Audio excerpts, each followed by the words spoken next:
Hey everyone, how's it going? Forrest here, again with another installment of my complete analysis of all of J.S. Bach's chorale harmonizations. Today we're looking at Barmherzige Vater, höchste Gott, which translates to Merciful Father, Highest God. This is a pretty straightforward analysis. It's a very harmonically dense chorale, so we should just hop right into it without dallying too long. Two sharps in the key signature. We start on B minor, and we end on B major.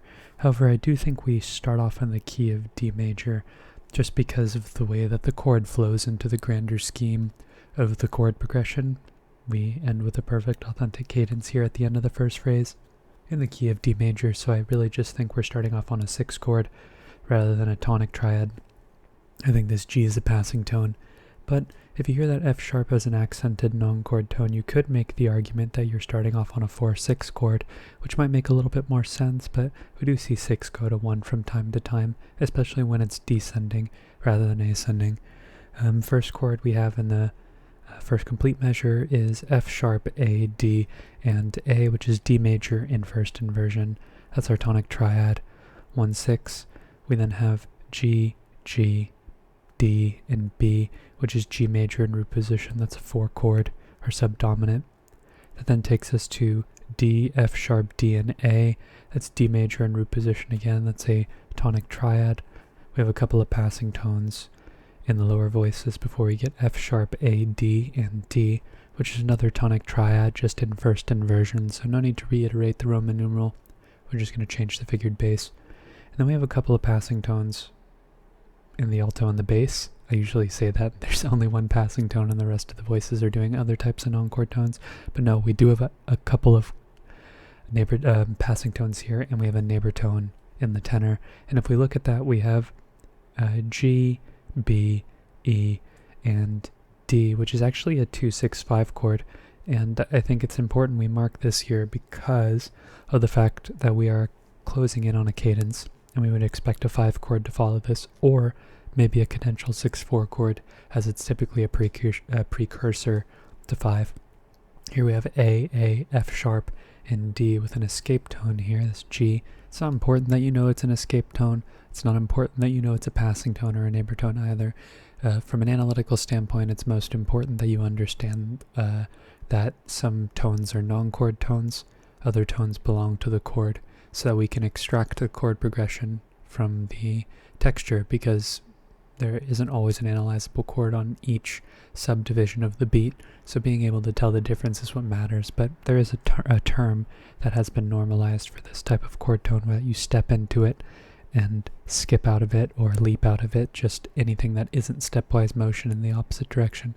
It's called an escape tone, and that is a D major triad in second inversion, which is something that's a logical chord that would come after 2-6-5.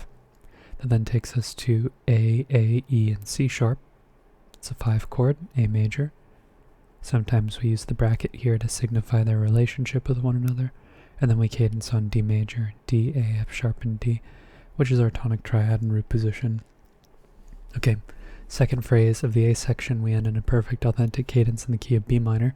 And I think we modulate pretty much straight away. This B minor triad on beat 1 of or beat 4 of measure 2, but beat 1 of the phrase is a 6 chord in the key of D major, and it is a 1 chord in the key of B minor, so that's the argument I'm making, that it is a common chord modulation, probably the most common modulation in Bach's arsenal. We then have an F sharp major chord, F sharp, A sharp, F sharp, and C sharp with a passing 7th in the alto. That is a 5 chord, that is our dominant. We're then taken to G major, G, B, D, and B, which is our submedian. It's our 6th chord, so we have a deceptive progression here. We would expect 5 to go to 1, so when 5 goes to something other than 1, that's a deception.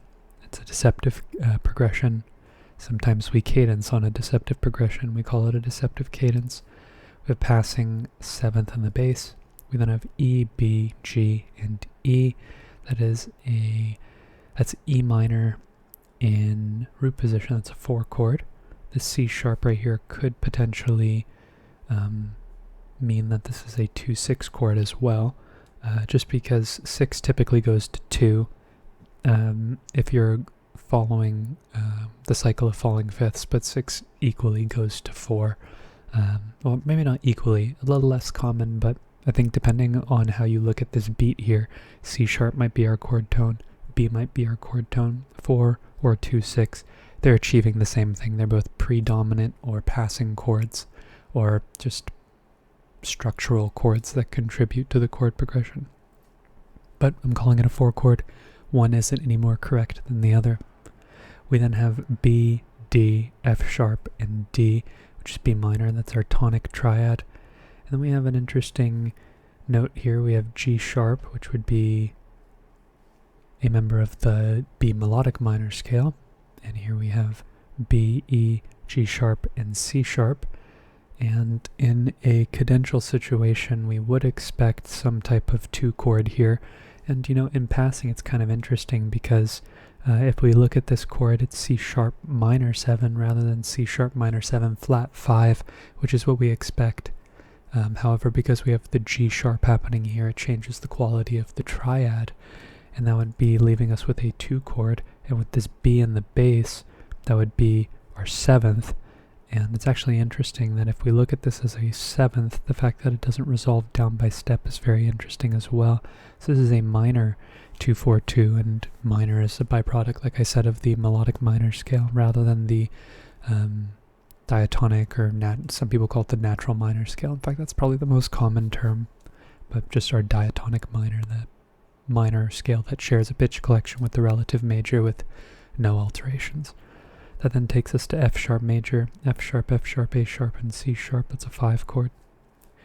This C sharp is a chord tone. This B is a suspension. It'll get turned into a suspension on the next beat.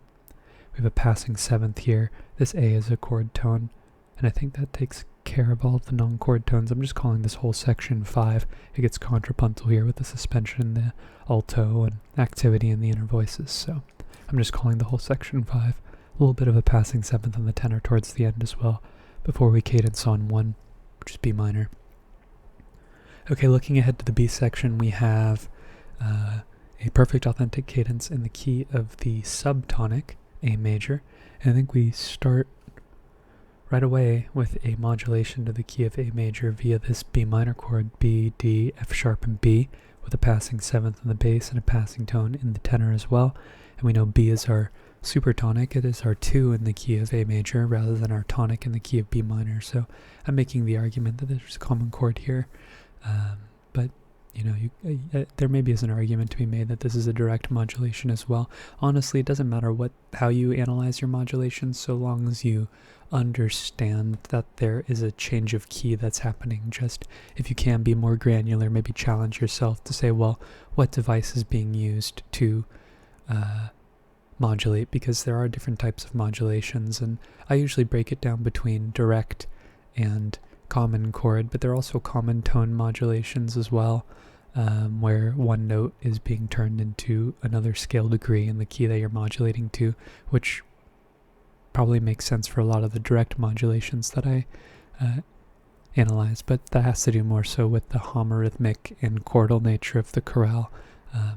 In instrumental music, a common tone modulation would be maybe a single note strung out over a long period of time, so that that's the only thing in the ear, and then the harmony around it then is recontextualized in a new key, as opposed to seeing it in chord to chord, which makes it feel more direct. But we then see G sharp on the next beat. That's an indication that we've moved to A major, because we have 2 sharps in the key signature, and the G sharp is consistent throughout the entirety of the phrase. So we have G sharp, B, E, and B. That's E major over G sharp. That's our dominant in first inversion, passing tone in the bass, passing tone in the alto. We then have E, E, G sharp, and B, which is E major in root position. So we'll just change the figured bass to 5-3. No need to rewrite the Roman numeral. This C sharp is a passing tone. This D is our 7th, and then we get A, E, A, and C sharp, which is our tonic A major. A couple of passing tones, 3 of them, 1 in the melody and 2 in the lower voices. That would be B, D, A, and B. A little bit of a passing 2-7 chord there, but not enough, I think, to impact the grander chord progression, I'd say. It's just something that I could mention in passing. But here we have C sharp, A, E, and A. We're seeing a similar progression as we did in the beginning, where we see the tonic triad arpeggiate, or not arpeggiated, but inverted over the course of 2 beats, where we get 1 and then 1/6 on the following beat. And then we have another passing tone in the bass before we get E, B, E, and A. This A is a 4/3 suspension over the bass, but we know that a 5 chord is being implied. We have a neighboring 7th in the bass as well before we get the, not necessarily the full resolution, but we get this C sharp here, which is very interesting. So the C sharp's an accented non-chord tone. It's really this D right here that is our chord tone, which would be turning it into a 5/7 chord, so no need to reiterate the Roman numeral like I've said in the past. Just change the figured bass, and then we cadence on A major, A, C sharp, E, and A. Perfect authentic cadence because the melody contains the tonic. Okay, looking ahead, we have another cadence in the key of B minor, but this time it's a half cadence, more specifically a Phrygian half cadence because of the half step movement in the bass, but we'll talk about that in more detail as we get closer to the actual cadence itself. Starting off with a D major triad, D, D, F sharp, and A. That's a 4 chord in the key of A major. Passing tones, this is not a passing tone, this is a neighbor tone, and this is a passing tone, so 2 non-chord tones, each of them in the lower voices, and then we get D, B, F sharp, and B. That's B minor in first inversion, so that would be a 2/6 chord, which I think is also our tonic in the key of B minor, so 1/6, passing tone in the bass, that's C sharp, before we get B, E, F sharp, and C sharp. This B I think is an accented non-chord tone as well. We have A sharp, E, F sharp, and C sharp, which is F sharp 7 over A sharp. It's a 5/6/5 chord, our dominant in first inversion. More specifically, our dominant 7 in first inversion before we get B minor in root position. B, B, F sharp, and D, which is our tonic triad, which is where we would expect our 5/6 chord to go, any type of 5/6, 5/6, or 5/6/5. Okay, passing tone in the tenor. We then have A, B, wrong clef, C sharp, B, E, and C sharp. Again, accented non-chord tone on the numbered beat. Then we have A sharp, C sharp, E, and C sharp, which is A sharp diminished in first inversion. So that's a 7/6 chord in the key of B minor, our leading tone chord. And this is a pretty common chord progression in Bach. We see 1, 7/6 going to 1/6, or the mirror of that, 1/6 going to 7/6 going to 1. It's a pretty common chord progression, and it models this idea of taking a chord either in root or first inversion, root position or first inversion, going to another chord that is a diatonic step below it in first inversion, going to the other inversion of the previous chord. So if we had a root position chord first inversion, and vice versa if it were in first inversion.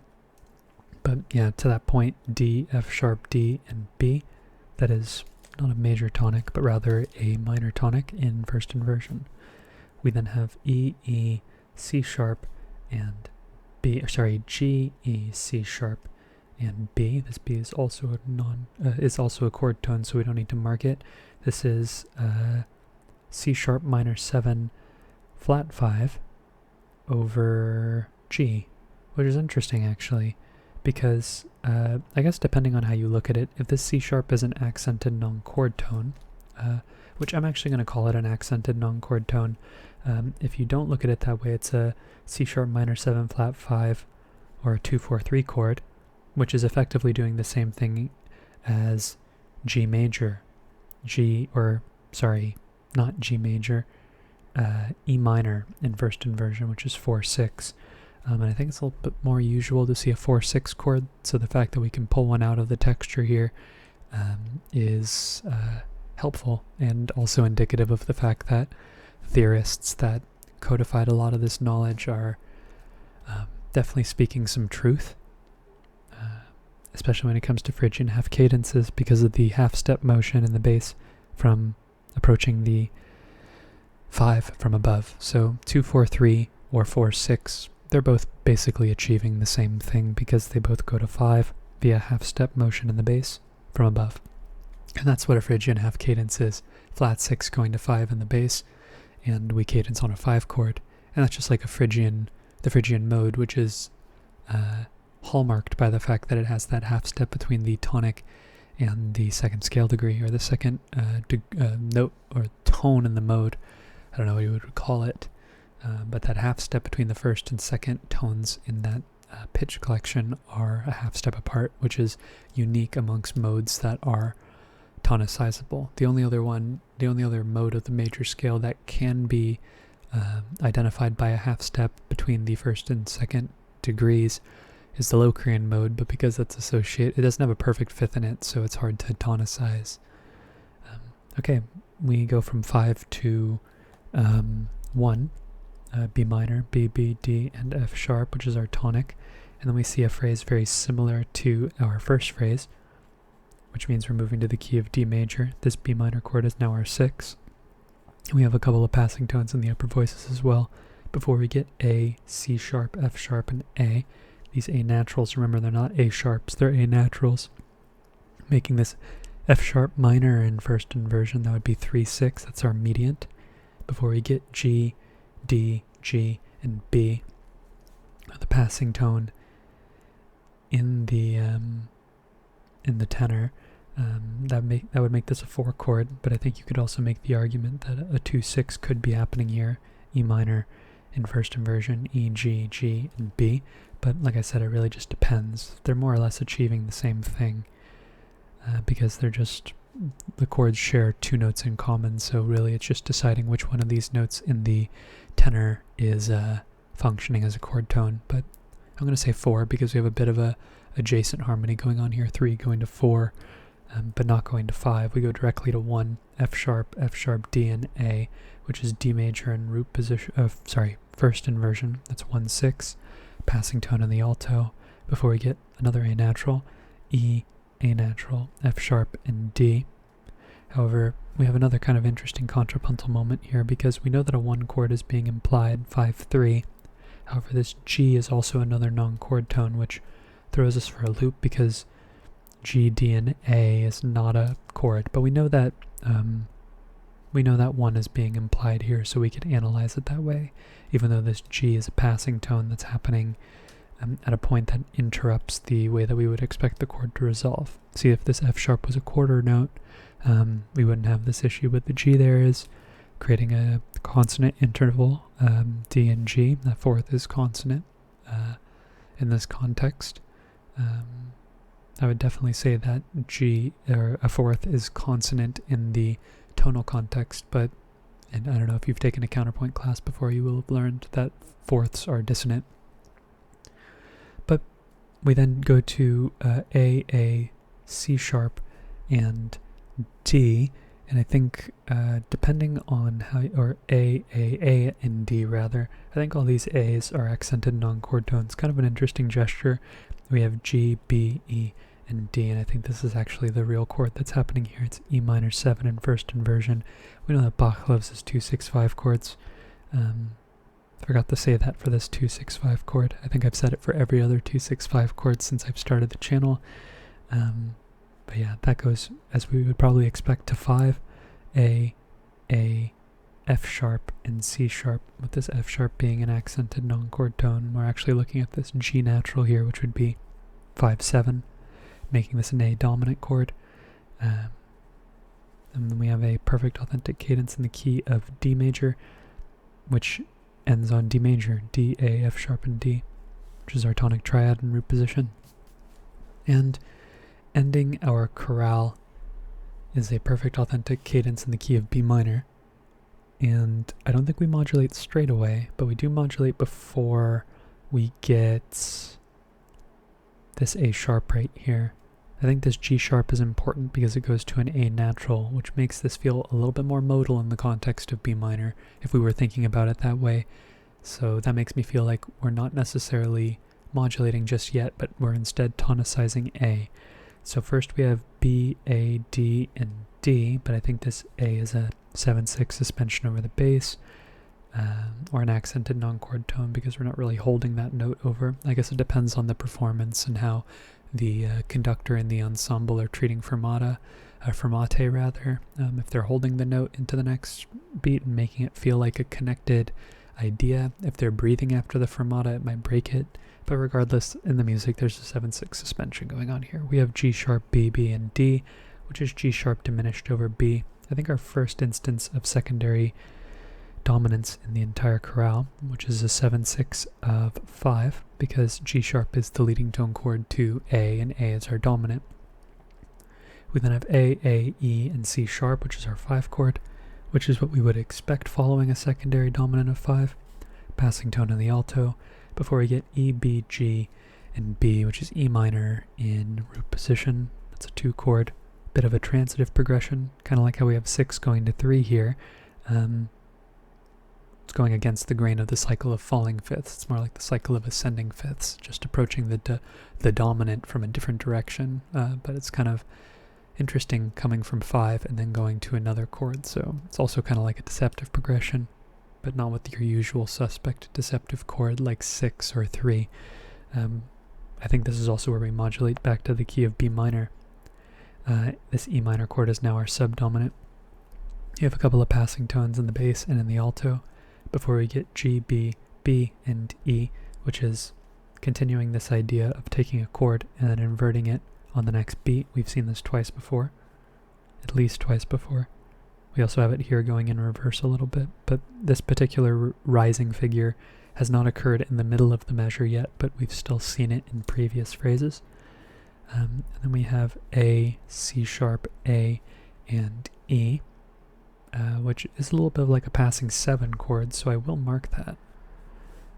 Because we would expect 4 to go to 7, even though it's very brief. It is happening, and it is implying a chord progression that is normative, and those are typically the ones that I tend to write on the page, even though they happen they happen over a very short period of time, so they're not heard, really. It's more just the moving of the voices that we hear. It's not really the chords we hear, but it's there on the page. We then go to B minor, B, D, F sharp, and D, which is our tonic triad, 4-7-1, pretty normal progression. This F sharp is a non-chord tone. This C sharp is a non-chord tone, more specifically in anticipation, because it's anticipating the C sharp there. But as you can see, there are different types of non-chord tones. I think this would technically be an appoggiatura, because it's leapt into and then stepped out of, but I could be wrong. I typically think of appoggiatura as accented non-chord tones, but that's just my unfamiliarity with the normalized vocabulary.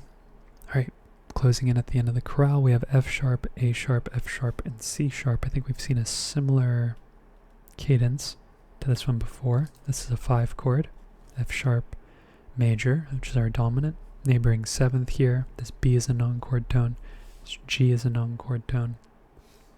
E, B, G, and C sharp. That's like a 2-6-5 chord. I'll go ahead and mark that because that is also going to another 5 chord here, with this suspension, and we can call that 5-7 because when the resolution happens, we get a 7th introduced as well. This E right here happens at the same time as this 4-3 suspension over the bass turns into the chord tone. And then of course, it's the end of a chorale that ends in a minor key, so we're going to end on the major tonic via the Picardy third, which is a common thing that Bach does in his minor chorales.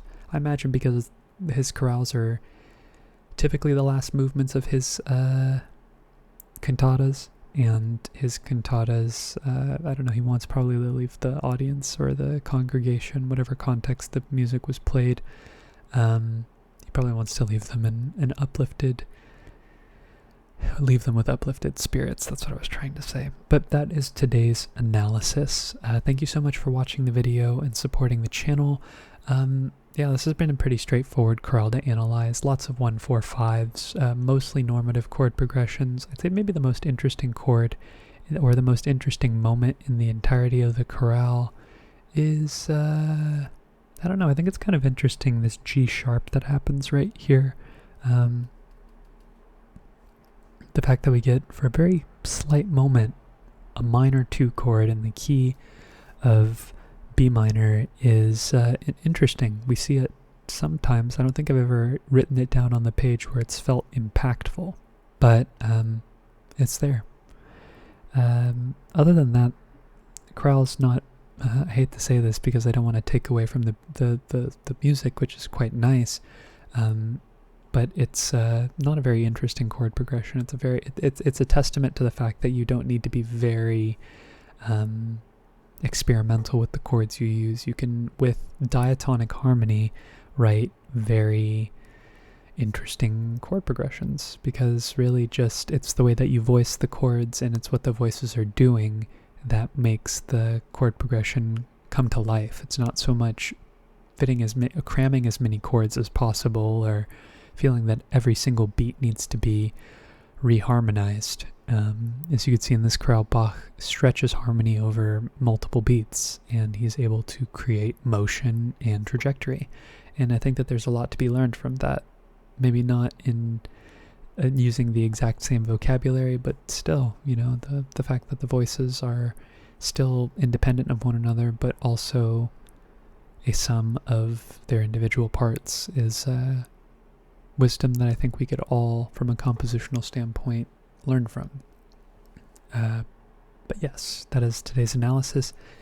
If this is the first video that you are seeing of mine, I'm currently in the process of analyzing all of Bach's chorale harmonizations. So if you would like a daily dose of not just analysis, but Bach analysis, if you're catching me while I'm recording this series, feel free to subscribe and hit the notification icon so that you're notified when I upload, which is once a day. And on that note, I will leave you all. Thank you so much for watching the video again. Thank you so much for supporting the channel. I look forward to tomorrow's analysis, and I hope you take care.